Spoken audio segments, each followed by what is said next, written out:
One of the things about you, Les, is that your life is such an example of what's possible. I mean, everybody, I want you to just picturing this about this beautiful man. I want you, he's born, his mother ends up giving him to adoption to Mamie, he and his brother. They live in these conditions. He's 10 years old. His mother has to go away for a while. He's got to support the family. He's had all these incidents he's had to observe up close. There are other ones with his mother when she's cleaning houses and this woman claps her hands because she's got to know when her mother's in a room because she's going to steal something, which his mother would never do. This man goes on to influence millions, I mean, literally millions of people's lives. And then this is what's great about all of us making our dreams come true. When you make your dreams come true, the dreams of other people and dreams you can't picture also come true, because then he influences this goofy dude, me, 20-something years old, working at an orphanage, and it inspires me to change my life. So it's just, your life is such an example. And what's interesting to me, Les, is it was mainly tied to mom, meaning you wanted to do something great for your mother all your life. And that was bigger, I think, than any obstacle that got in your way. I'd like you to share this with people, because I think most people don't understand the power of having something big you're going after that means more to you than the pain you're going to have to go through in order to get it. I don't think enough people set huge, big goals that are from the heart. Don't you agree? Yes, you said that. I was listening to you last night. You know, Dexter Yeager, as you know from Amway, he said if the dream is big enough, the odds don't matter. And so when you say dream big, that's major. One, there's power in pursuit, because as Jim Rohn said, it's not the accomplishment of the goal that matters. It's what you become in pursuit of the dream in the process. Because when you have a big dream, it will introduce you to a part of yourself that you don't know right now, that you will never discover in your comfort zone. Because in order to achieve that dream, you've got to die to who you are now. I must die daily. You must die to who you are now to give birth to who you are to become. I believe that all of us have stories of greatness in us. And follow me as I say this, as this download. We all have stories of greatness within us. In the beginning was the Word. Thou shalt decree a thing, it shall be established unto you. When shall the kingdom of God come? Seek ye first the kingdom of God and his righteousness, and all these things will be added unto you. When shall it come? The kingdom of God cometh not by observation. They shall say, is neither lo there, lo here. Behold, the kingdom of God is within you. And that kingdom is voice activated. So when you speak, people who are in a dark place, you will bring them out into the light. When you speak, somebody's got a gun to their head. When you speak, they'll realize life is God's gift to me, and how I live my life is my gift to God. When you speak, someone who's depressed and feeling anxious will remember, be anxious for nothing. I'll keep thee in perfect peace, whose mind is stayed on thee. So that's the power that you bring. And all the products that you have on YouTube that I mean, how ironic. They said, coincidence is God's way of staying anonymous. I've been so marinated listening to your stuff. And then you've been listening to me. Come on, look at God. What a mighty God we serve. Come on. You can't make this stuff up. That's like my honor to think that you listening to my stuff. I got to tell you, you guys, you know, you just get what I told you all, you just have this treasure. It's like, you never want to stop hearing from Les. I mean, he's just remarkable. And the way you pull things and download them from all these places, it's mind blowing. I wish I were that great. You are the messenger and you are the message. That's me. You got people who are speaking out here. It's been hijacked with speaking to sell. We sell people on their greatness. We sell people on the things that they need to do now, the methods, the techniques, the strategy to create the next greatest version of themselves. And when we do that, we know that when we make that kind of impact, we know that we're in the place of what Leo Tolstoy, the Russian author, he said, what in the meaning and purpose of my life that will not be undone and destroyed when I'm gone? And the people that listen to your program, and their mind and their vision has been expanded. You give them a vision of themselves beyond the adversities of what they're experiencing in this place where we are right now, and help them to begin to live their life from a place of optimism, that they're going to impact other people, and those people are going to impact other people. And this work that you, as much as you have chosen this, you were chosen for this. And this work will not be undone. You're going to impact generations yet unborn. Hello, my name is Les Brown, Mrs. Mamie Brown's baby boy, and I want to thank you so much for joining us. You know, at this particular time, I want you to, first of all, pat yourself on the back and take the time to thank yourself for becoming involved in a process for looking at your life. If there's ever time that we need to begin to stop and think and assess ourselves, that time is now. When you begin to look at the foreclosure rate that's going on in the country, and the foreclosures and the bankruptcies, and in addition to that, the violence and people losing their jobs, and the level of uncertainty and fear that people are feeling. And I think there's a level of stress in the air unlike anything we've ever felt before. And so just to take the time to think, to pause, and particularly not only looking at what's going on, but asking yourself the question, how's this affecting me? You know, we want to all become successful, but I've found that there's some success that's toxic success. What I mean is that you don't want to end up going after goals and dreams and neglect yourself. I want you to think about your goals and dreams and things that you want to achieve, and at the top of the list, I want you to put up there your strategy for being here. I just came from the doctor. Let me share something with you. I don't care what goals and dreams that you have. You've got to have your health in order to be here. So at the top of my list, and I'm suggesting you put it at the top of your list, your strategy, your game plan for being here. What are you going to do to take better care of yourself? That's one of the first things I want to ask you about. Because when I look at my life at 64, and I used to think people in their 50s were old, but now that I'm 64, I said, look here, people in their 80s and 90s, they're old people. My goal is to be here not only just to see my grandchildren, but to see my great-grandchildren and my great-great-great-grandchildren. But in order to be here, that's not just lip service, that's a commitment with my time, with my energy, and the choices that I make. So I want you to think about your strategy for being here, and I want you to think about your goal for securing your life in your future. See, as I get older, my goal right now is to become an asset to my children rather than a liability, financially and physically. See, I don't want to be a burden to my children. I don't even know if they like me that well.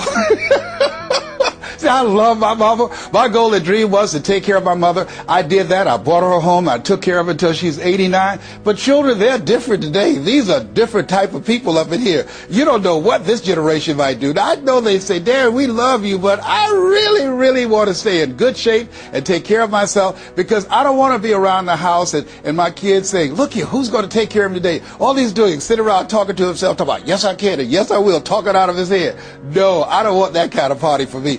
My goal and objective is to die young at an old age. So I have a game plan. I don't like to eat vegetables all the time, but now I feel like a silly wabbit. Why? Because I realize at this stage of my life, I've got to eat more vegetables, I've got to get more rest, I've got to drink more juices, and I've got to do all of the things that make the healthy choices that will say to my body, Les, you plan to be here, I see that you're serious, so I'm going to take care of you. I do 160 push-ups every morning nonstop. Why? I couldn't do that at 15 or 20. But at this stage of my life, I've got to do those kinds of things in order to challenge my body, to stretch my body, and to indicate I plan to be here. What's your plan? What's your goal? Because if you don't have a goal for being here is not a given. When I was a kid, we used to go to funerals of old people. I can't tell you how many young people whose funerals I've gone to. I can't tell you how many. And so, and there's something about between 40 and 60. I don't know what it is about that period in time. Between 40 and 60, if you're approaching 40, I can tell you, and you already know, life begins to intensify. Things happen to you, and things happen to people you care about. Between 40 and 60, if you can make it through that period, you can take a deep breath, because most people don't make 60. Most people don't. And why? And I think it's because people just take it for granted that they're going to be here. So I want to share with you some goals and strategies as you think about your goals. I want you to visualize yourself having optimal health. Having your right mind. I used to ask my Mama, every Sunday you stand up in church and other older members of the church say, I want to thank the Lord for waking me up in my right mind this morning. Why do y'all say that all the time? She said, don't worry, son. You live long enough, you'll find out. She was absolutely right. I went in the room the other day to find something. I got in there and I couldn't remember what I was looking for. I came out, I remembered what I was looking for. I went back in, I found it. Then I couldn't remember why I was looking for it. One of our children said, Daddy, you need some ginkgo biloba. I said, what's that? She said, something for your memory. I went down to the health food store. I was walking around. The lady said, may I help you, sir? I said, I forgot why I'm here. She said, you need something for your memory. I said, I know. So they took me over to a little section and I bought the stuff and then I took it home. Now I can't remember where I put it. So when I got up this morning, I said, I want to thank the Lord for waking me up in my right mind this morning. See, if you woke up in your right mind this morning, that's a good thing. I called a friend of mine the other day, Miss Williams, said, Miss Williams, how you doing? She said, baby, I'm doing good. She said, I went to the bathroom by myself, not all myself. I said, too much information, too much information. Let me tell you something. But that's a good thing. I know about that. I've been in the hospital. I know what it is not to be able to move. I know what it is to have back challenges. I know what it is to be in pain. So this thing called life, you've got your health. Let me share something with you. That's a good thing. A friend of mine, Bishop T.D. Jakes, said, if you got a problem man or money can solve, you ain't got no problem. I can agree with that. And I learned some things going through that experience. And really, I should say, growing through that experience. My goal at that time was to be here. And trust me, it's better be seen than to be viewed. Are you feeling it, brother? Up in here, up in here. So I want you to think about your goals and dreams. And here's what I want you to do right now. I want you to say to yourself, it's possible. It's possible. And I want you to follow along with this process. As you think about your goals and dreams, I want you to write this down. I'm going to give you some strategies of maintaining this possibility mindset. I want you to write down mindset maintenance. Mindset maintenance. Let me share something with you. The easiest thing that I do every year is to live my dream. That is, helping people to realize their potential, to step into their greatness, challenging themselves, reinventing themselves, to start their own businesses. I've helped over 400 people earn millions of dollars. The easiest thing I do every year is what I do on a day-to-day basis, going into prisons and juvenile detention centers, teaching young people mindset development, how to become effective communicators, how to dress like a prospect rather than a suspect. Those are the easy things that I do. Let me share with you the most difficult thing that I've ever done in my life. And that was to believe that I could do it. That's the most difficult thing that I've ever done in my entire life. To believe that I, Les Brown, who was born in an abandoned building on a floor in a poor section of Miami, Florida, with a twin brother.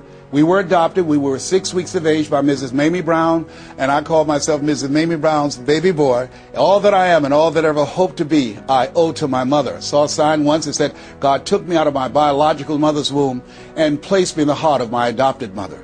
To believe that I, Les Brown, who was labeled educable mental retarded, put back from the 5th grade to the 4th grade, failed again when I was in the 8th grade, to believe that I had the ability to live the life that I'm now living. No one could have told anybody who knew me, including myself, looking in on us when Mrs. Mamie Brown was raising us in a poor section of Miami, Florida called Liberty City in Overtown, that I would be who I am right now. I didn't even know that.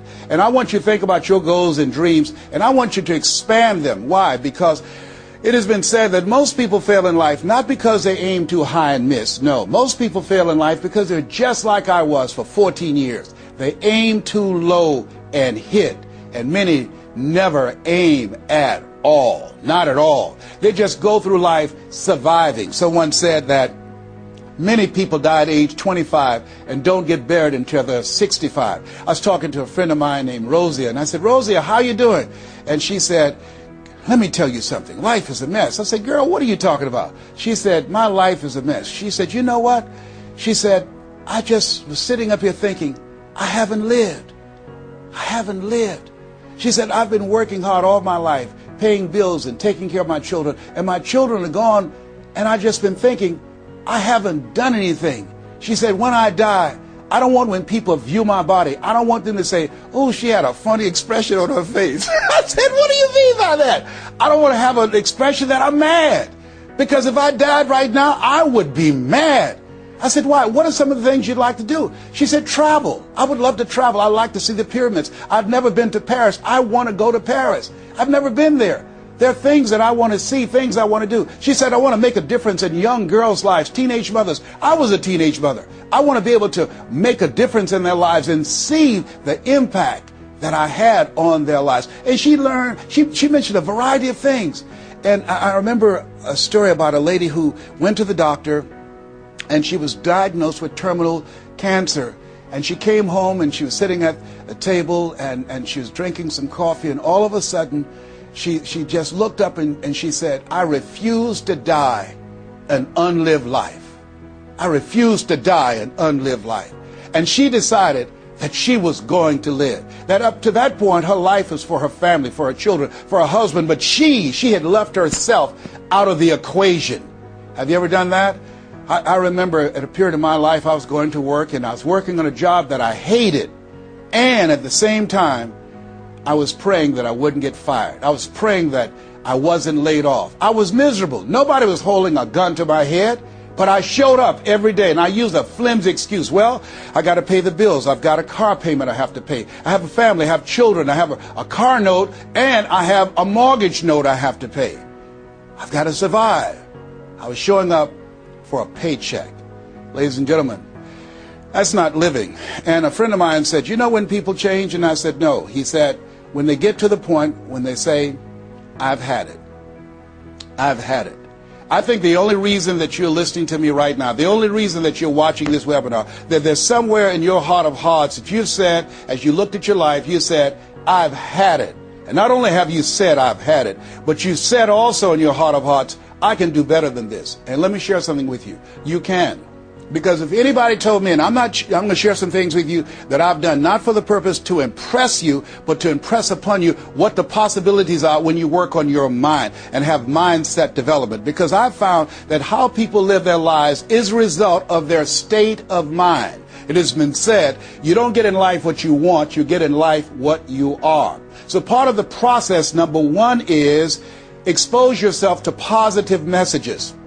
See, what I'm doing right now, I'm distracting the story that's going on in your head right now. How you live your life, how I live my life, how all of us live our lives is a result of the story we believe about ourselves. And most of us are born into stories. I was born into a story where we were poor, but we didn't know it. I didn't know we were poor until I got on a bus with my mother going to do domestic work on Miami Beach. And when we crossed the Venetian Causeway and I saw those big, beautiful hotels, and I was in the homes with my mother making up beds and cleaning, and we ate the food left over from the families that she cooked for. And we wore the hand-me-down clothes of the children that she kept. And I kept saying, Mama, what is it, boy? As we got ready to pack up to go back home and to Overtown and Liberty City and all the poverty and filth and the violence there, I was saying, why can't we stay here? Why can't we stay here? She said, Leslie, we can't. Why? Because we can. Why, Mama? Why can't we? She said, it's just the way it is. Now shut up. And I kept saying to myself, why is that the way that it is?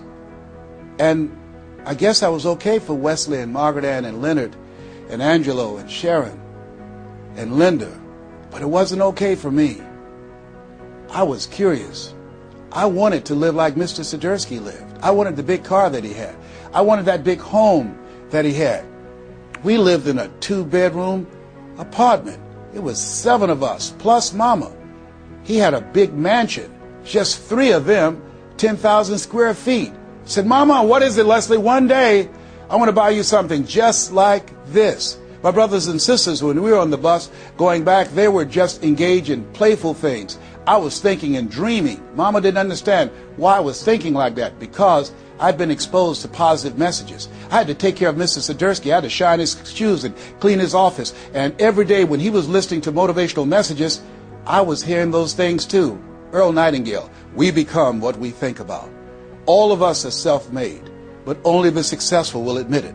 In order to be successful, you must be willing to do the things today others won't do in order to have the things tomorrow others won't have. Your mind is a machine. You must program yourself for success. Wow. When I heard those words, I said, wait a minute. I can program my mind for success. I can program my mind for wealth. You can too. Trust me. I've earned over $55 million in the last 28 years. Anybody told me that I would be doing what I'm doing right now? I spoke recently in Sweden. They paid me 40,000 euro for an hour speech.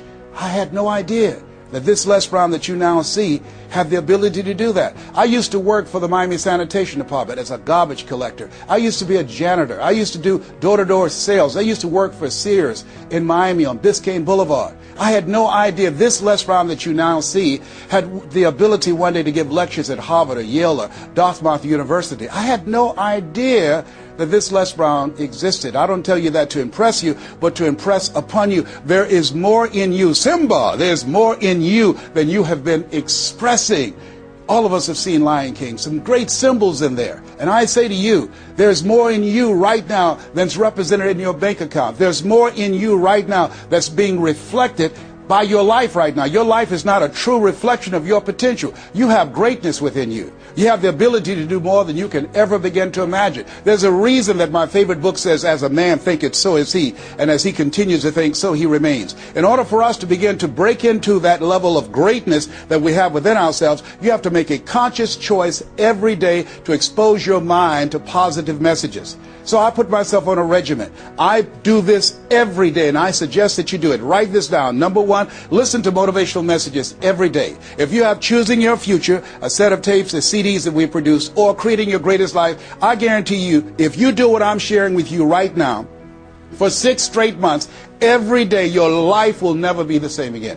I guarantee it 100%. You listen every day for 1 hour to Creating Your Greatest Life, any of those messages, because faith comes by hearing and hearing and hearing. What it will begin to do is interrupt the story in your mind. It will override the story that you believe about yourself. It will distract all the negative thoughts that you have that's holding you back, that held me back for 14 years. When I used to go see the #1 motivational speaker on the planet, Zig Ziglar and Tony Robbins, and my heart said, I can do that. I love to help people. I'm just like my mother. And then my mind would ask how. And I went from my heart to my mind. And my mind would say, Les Brown, you don't have a college education. Les Brown, you've never worked for a major corporation. Les Brown, you were labeled educable mental retarded. They call you DT, the dumb twin. You're not as smart as your brother.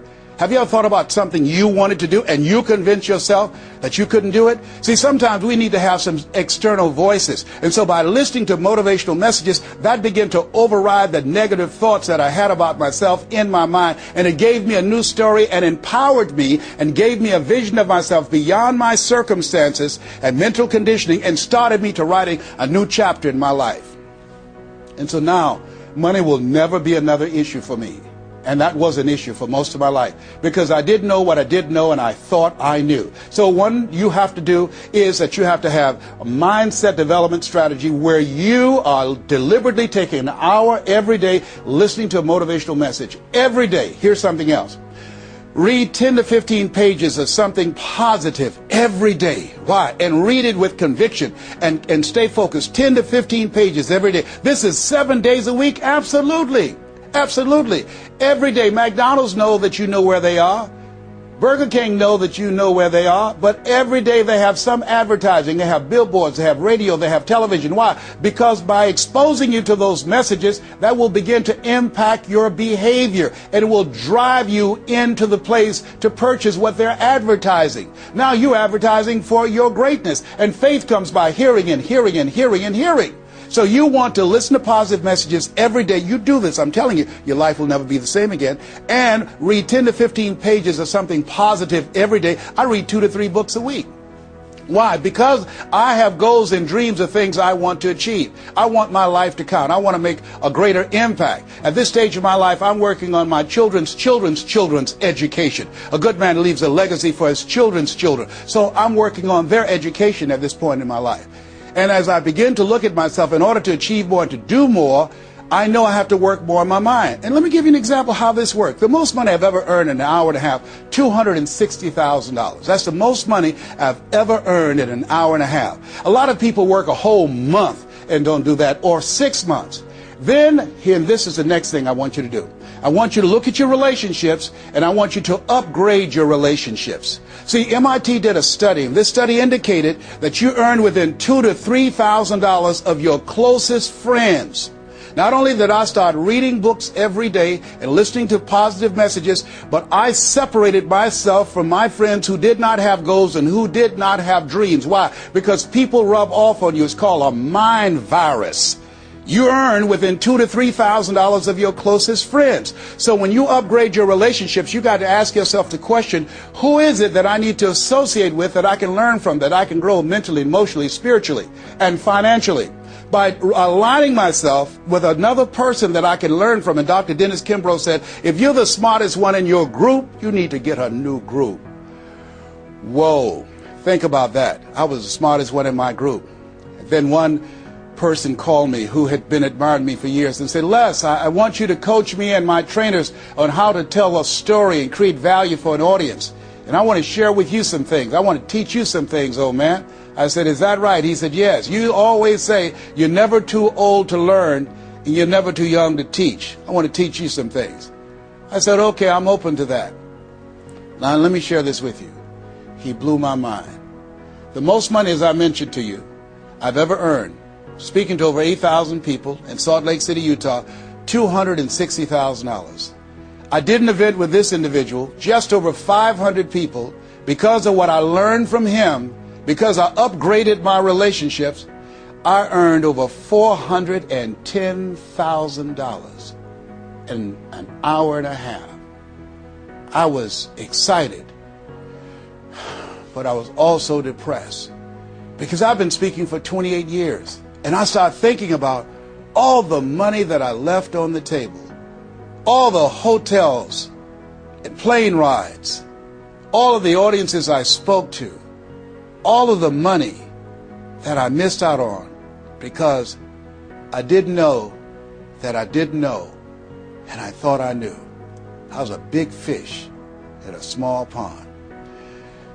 I can't tell you, if you don't get anything else, you have to look at your relationships and you've got to ask yourself the question, what is this relationship doing to me? And I mean in every area of your life. When the doctor looked at me and said, you have cancer. Cancer is the most feared word in 7 different languages. One of the first things I had to do, I found out who had cancer at some point in time or was living with cancer and conquered it. I surrounded myself with people who had done what I wanted to do, who were winning at the game. See, it's very important, every area of your life. If you want to improve your health, start hanging around healthy people. They did a 30-year study and said that the reason that most people are obese, it's a mind virus. Listen to what they said. A mind virus is communicated mind to mind. That if you have a friend that's fat or you marry somebody that's obese, you have a 41% to up to 161% of becoming obese yourself. Even if they live in another state. Whoa, why? Because birds of a feather flock together. Never forget, a high school teacher, Mr. Leroy Washington, said, Mr. Brown, if you run around with 9 broke people, I guarantee you, you'll become number 10. Whoa. Think about that. Part of your mindset development, not only listening, not only reading, but you have got to look at your relationships, upgrade your relationships, and continue to evaluate them and make sure they're an asset to you and not a liability. My son John Leslie is a motivational speaker. He has a saying, who should you count on and who should you count out? See, there's some relationships that can start out real positive, and then sometimes we outgrow people. Has that ever happened to you? Have you ever outgrown someone? Somebody you used to be close to, used to be your bosom buddy, and then you haven't been together for a time, and then when you get together, you have absolutely nothing in common. Sometimes that happens with family members. My twin brother, it's a strained conversation because he's talking about, Les, did you hear who died? No, I don't get up reading the obituary column. I'm glad my name is not there. Hello, I don't care. I'm focusing on living. Our conversations are so different. Isn't it interesting how you could be raised in the same family, same circumstances, by the same parents and end up dramatically different? It's called life. Here's the other thing that's very important. Write down the goals that you want to achieve. Write them down. put them on a 3x5 card, and I want you to use a King James Version Bible and Matthew 7:7. Ask and it shall be given, seek and ye shall find, knock and it shall be open unto you. I want you to write that on one side of the card. On the flip side of the card, I want you to write down one major goal that you want to achieve. And you want to read that 3 times a day. 3 times a day. What are you doing? You're hypnotizing yourself. And you're dehypnotizing yourself. What you're doing is you are dispelling the myths and all of the spells that you're living under. I think that a poverty mindset is a spell. I think that people go so far, and because they're mesmerized by life, they unconsciously stop. And you have to break that spell by constant attention. So on one side you read your goal, that one major goal, 3 times a day. Then the flip side, you flip that scripture over.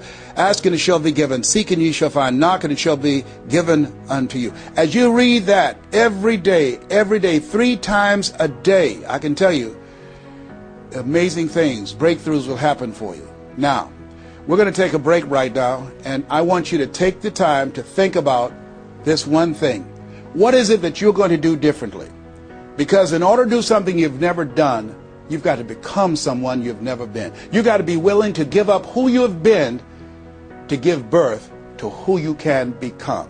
I want you to take the time and write down one radical change that you're going to make about you. And you know, if you do that, your life will never be the same again. This is Mrs. Mamie Brown's baby boy, Les Brown. We're going to take a break right now, and we'll be right back.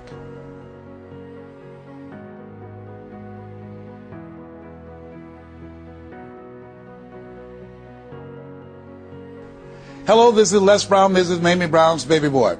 I hope you took some time to really go within, because, see, no one knows you like you. You know what it is that you need to work on. I mean, one of my main issues that I had to dramatically change about myself was I had to develop courage. I used to go see people do things. I saw speakers on stage. My heart would say, I can do that.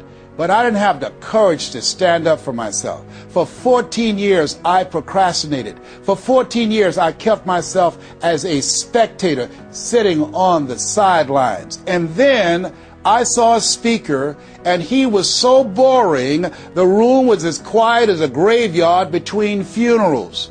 And I said, whoa, if he can do it, I know I can do it. And because I saw what he did, and his brother-in-law was sitting next to me, and he said, you ought to be that boring and earn the kind of money he earned. I said, how much did they pay him? He said, $5,000. I said, $5,000? He's only been talking for about 45 minutes or an hour. He says, that's how much they make.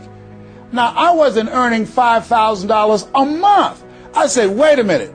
If he can do that, I know I can do that. Have you ever done that before? He gave me courage. And so at that moment, now that was a decision. I didn't have to have his example of somebody that was less talented than I was to give me the courage. I should have had the courage to stand up myself, to believe in my own stuff. But the truth of the matter is, I didn't. And I can't unscramble those eggs. I cannot pull those years back. I cannot recapture those 14 years. Maybe, as my favorite book says, forgetting those things which are behind, reaching forth unto those things which are before, and press toward the call of your higher calling. Press toward that mark of your higher calling. And that's what I do. That's what I do every day.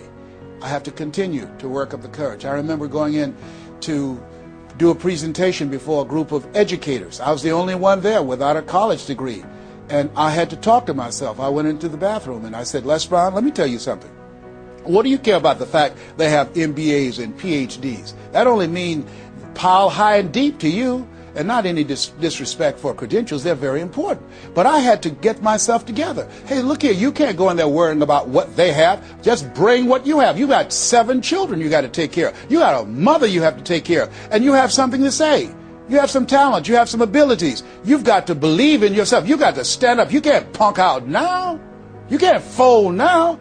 See, sometimes you have to talk to yourself. It might be the most intelligent conversation you will ever have, talking to yourself. So that radical change, it doesn't happen overnight. You can make the decision, but you've got to stay on top of yourself every day to come from and live your life from a place of power, courage, and faith, as opposed to being a volunteer victim, as most people are.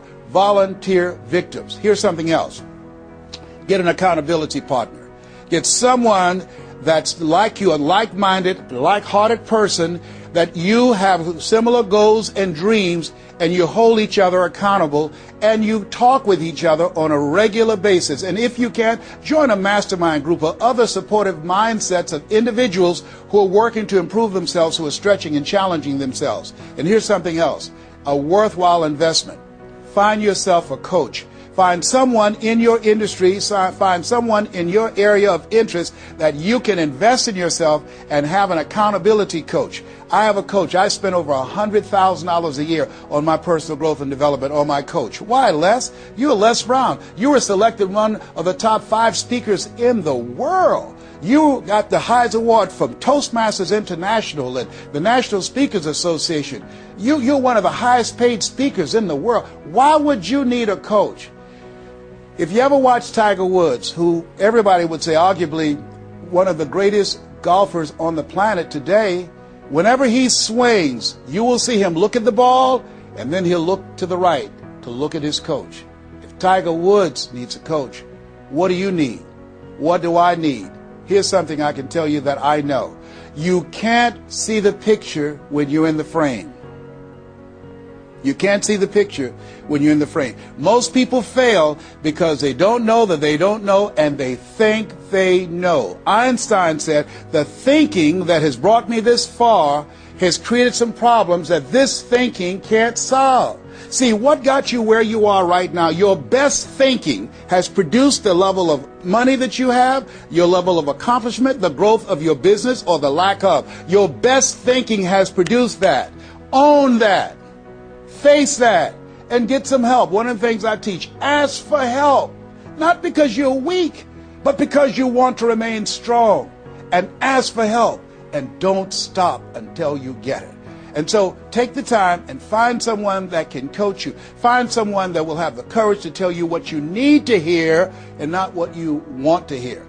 And that's what I have in Mike Williams, who's been my coach for the past 38 years. And I shudder to think what would have happened to me. I used to be a disc jockey, Les Brown, the man about town, LB, Triple P. There were none before me, there will be none after me. Therefore, that makes me the one and only. Young and single, love to mingle, certified, bona fide, duly qualified to bring you satisfaction and a whole lot of action. I was bad, baby. Yes, I was. And this guy said, Les, you're more than a disc jockey. What are you talking about? Man, if you can entertain people and don't see them, if you can reach people, Les, through this microphone and you can't see them, what can you do if you could see them? If you can entertain them, you can educate them. You can empower them. If you can be Les Brown, the man about town, and you can swim to the bottom of the deepest ocean or climb to the mountain, the top of the highest mountain, no matter where you go, they'll be talking about me, LB, Triple P. If you can come up with all of that kind of gobbly-gob garbage, what could you do if you sat down and you started thinking and doing editorials about things that's maintaining our detriment?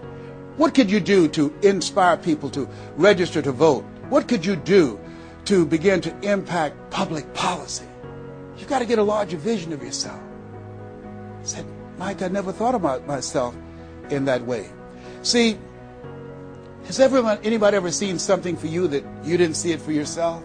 I didn't see that for myself. Maybe that's why my favorite book says, eye has not seen, ear has not heard, nor has entered the heart of mankind what God has in store for you. Because of what he saw in me, he inspired me. He gave me a vision of myself beyond my circumstances, beyond my mental conditioning, and beyond the job where I was, because I thought I was just a disc jockey. I love that. I'm master of microphone. You drop me in any city, I can master a microphone. I can turn a city upside down with a microphone. But I had more in me than I was expressing, and I did not know it. And because of his encouragement, I became a community activist. Because of his encouragement, I started doing a talk show called Voice of the People. Because of his encouragement, when I got out of radio, I ran for the Ohio legislature, and I was elected. And because of his encouragement, I passed 14 bills my first term. Because of his encouragement, I was elected 3 times and became the chairman of the Human Resource Committee. Because of his encouragement, I became a public speaker. Because of his encouragement, I became an author. Because of his encouragement, I did a show for King World called The Les Brown Show, and they paid me $5 million, $2 million not to speak. Because of his encouragement, I produced specials for PBS, public television. They said, you couldn't do that. You don't have a college education. It's educational television. Because of his encouragement, I did so many things I had absolutely no idea that I could do.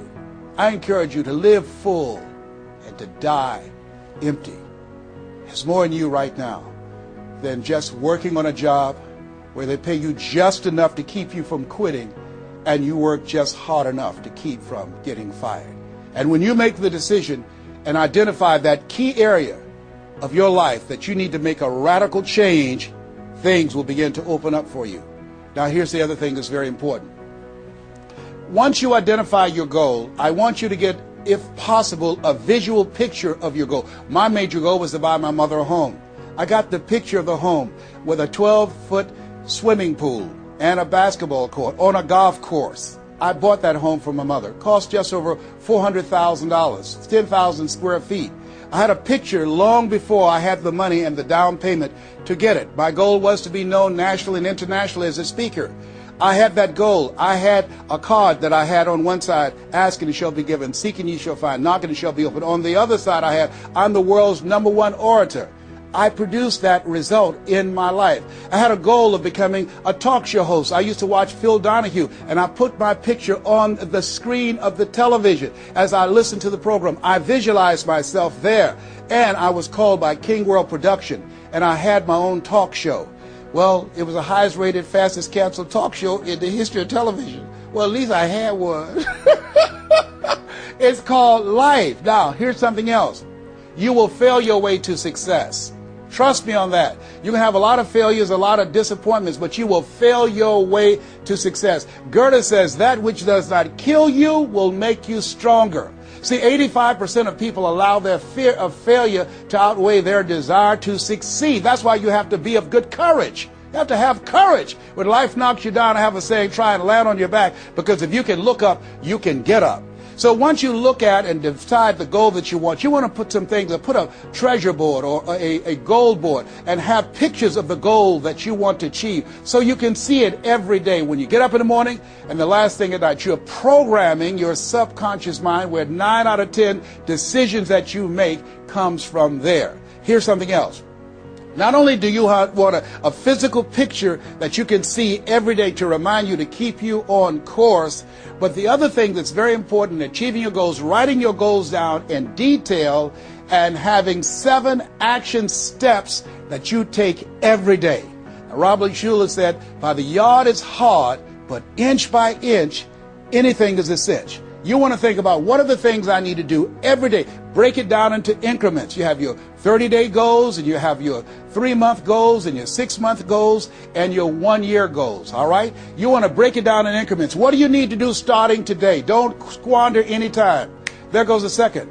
There goes another second.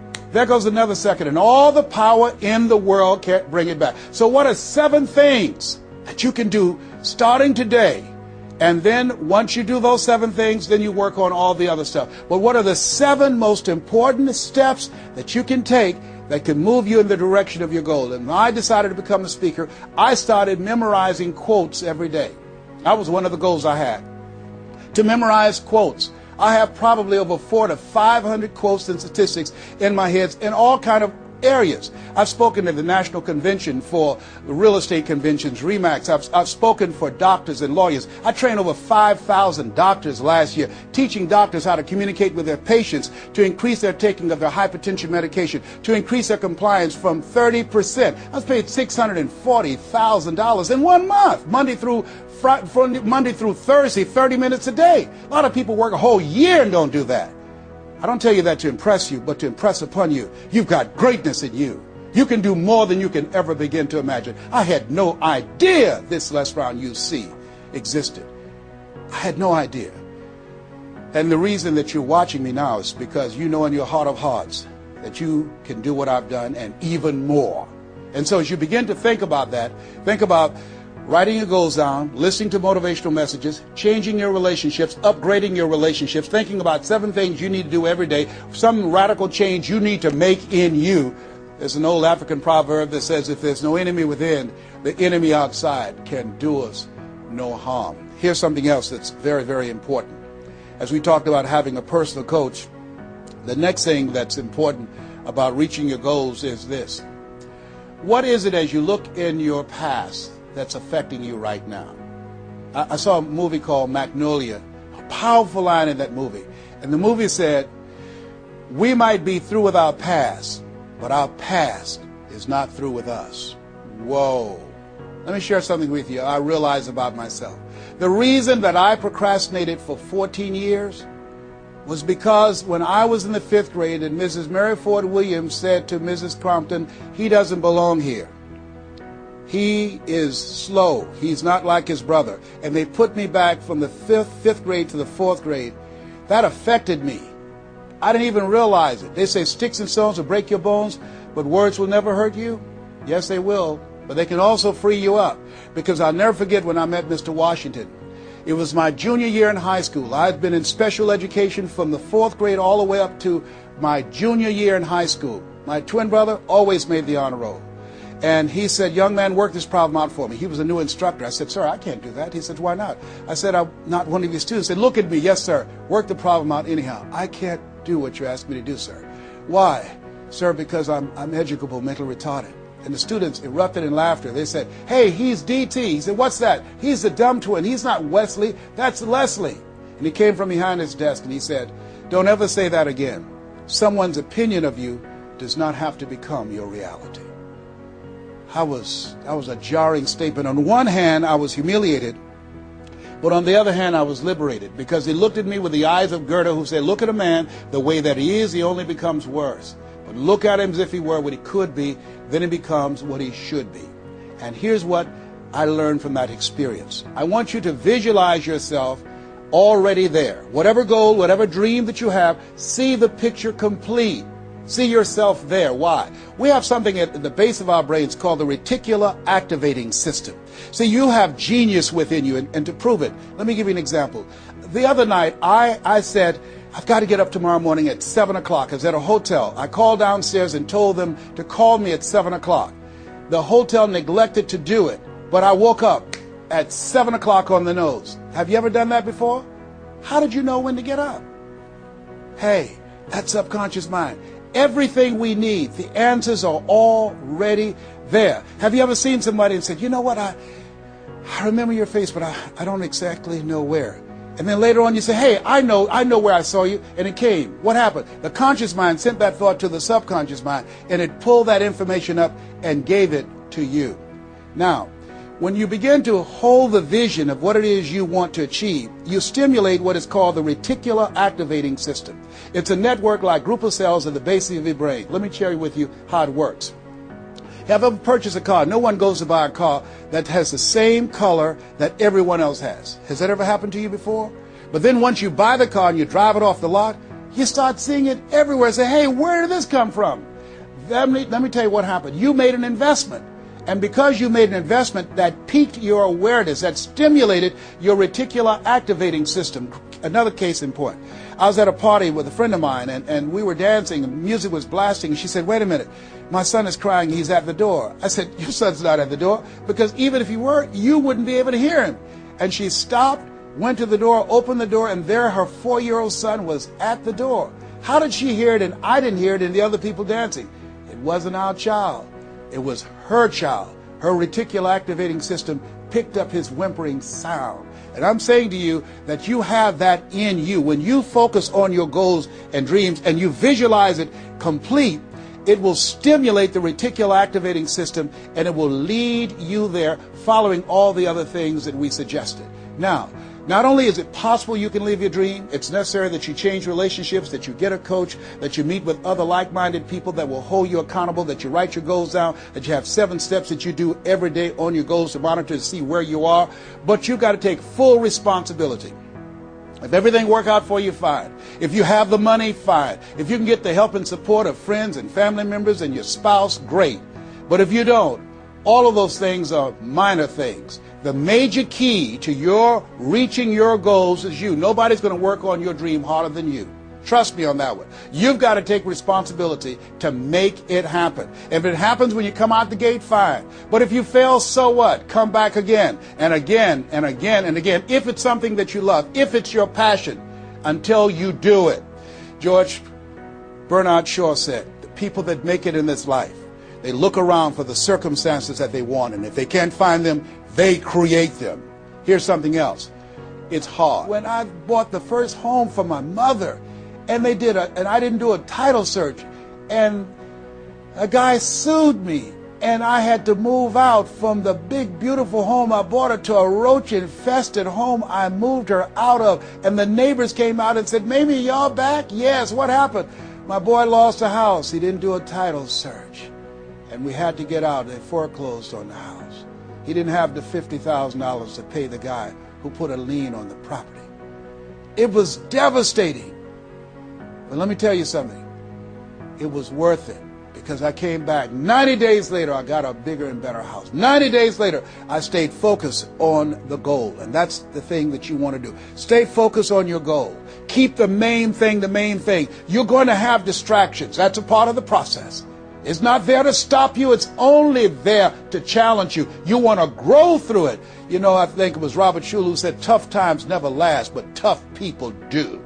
Keep the main thing the main thing. You going through hell? Don't stop. Keep moving. Keep on moving. Don't stop to talk about it. Keep moving. That's the name of the game. Keep on swinging. One of my favorite movies is Cool Hand Luke and Paul Newman. I don't know if you've ever seen the movie, but there's a scene where Cool Hand Luke is fighting a guy, big dude, just kept knocking him down. Bam! That kept on knocking him down. Cool Hand would get up, he'd knock him down. Bam! And pretty soon the guys are feeling sorry, say, stay down, Cool Hand, stay down. Cool Hand Luke would get back up again. Guy would knock him down. Bam! The guy would say, stay down, man, stay down. Cool Hand would get back up again. The guy would knock him down. Bam! And after a while, the guy got tired of knocking Cool Hand down. And Cool Hand stood up. Everybody had walked away, and he was still swinging in the wind. Swinging. Nobody was there but him. That's who I am. Cool Hand Luke. That's who you want to be. Cool Hand Luke. You keep on swinging, and the universe will yield to you. It will dispatch angels to come rescue you and say, back off. Give him what he wants. Give her what she wants. Let's go find a wimp today.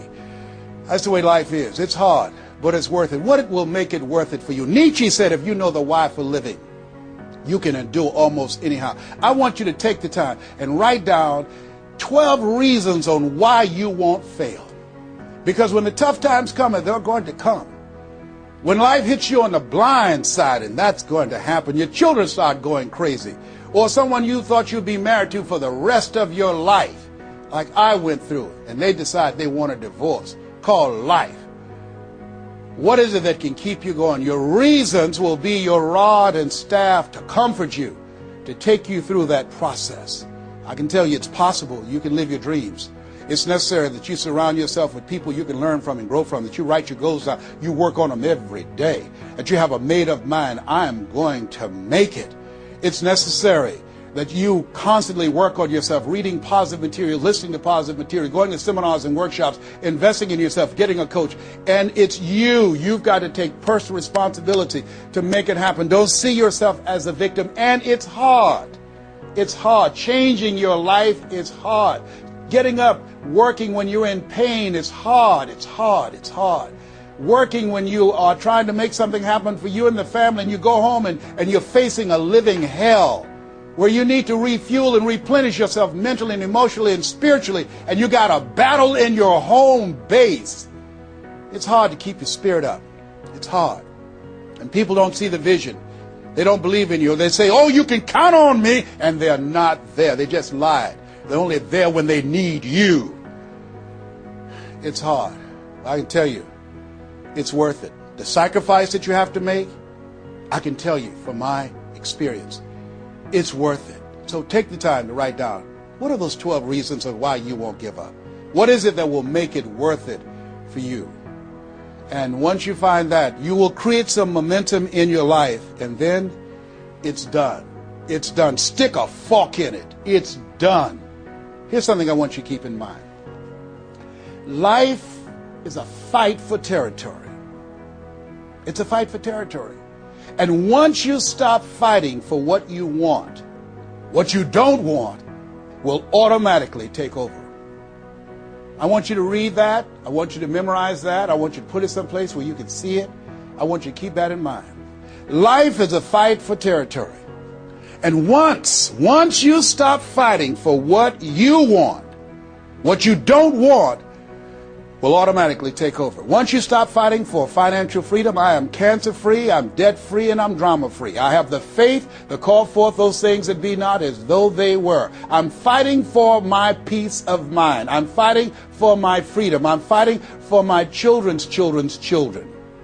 I'm fighting to create a brighter tomorrow. I'm fighting to make a difference in life. I'm fighting to make my print, to leave my mark. I refuse to die and unlive life. And that's what you are doing right now. You're saying to yourself, I refuse to die and unlive life. I want my life to count. I want my life to mean something. I want not to be a burden to anybody. I want to control my own future, to write my own check, to control my own destiny, to do what I want to do when I want to do it, not to answer to anyone else but myself. You have it like that. The only reason you're watching me is because we're cut from the same cloth. We're branches of the same tree. The only reason you take the time to invest in your time, your money, and your energy, just stay here and focus right now. Because you feel me in your heart. Where your heart is, there your treasure is also. As a man thinketh in his heart, so is he. And I say to you, keep in mind what I said. Life is a fight for territory.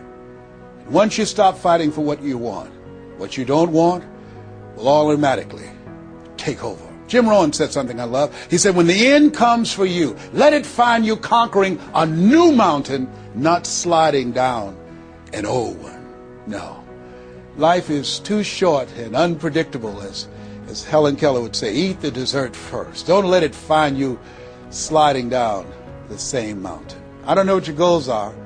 I don't know what your dreams are. Here's what I know about you. You have greatness within you.